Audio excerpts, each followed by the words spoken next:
নমস্কার বন্ধুরা, আজ আবার চলে এসেছি মানুষ নিয়ে চলতে শেখ অনুষ্ঠানে। নিজেকে দেখা, নিজেকে জানা, নিজেকে পরিবর্তন করা। বন্ধুরা, আজ আবার একটা নতুন দিন, নতুন আশা, নতুন করে বাঁচতে শেখা। তাহলে সে কথাগুলো আমরা আবার একটু বলিয়ে নিই। ঠোঁটে সত্যি, গলায় প্রার্থনা,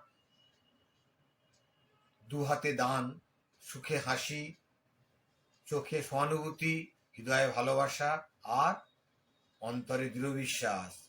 নিজের প্রতি, ঈশ্বরের প্রতি সবসময় কিন্তু ইতিবাচক মনোভাব নিয়ে চলতে হবে। কখনোই কোনোভাবে নেতিবাচক নেই, নেই আর নেই। তাহলে আজকে এই পর্যন্ত। সকলে ভালো থাকবে। আবার দেখা হবে আগামী দিন।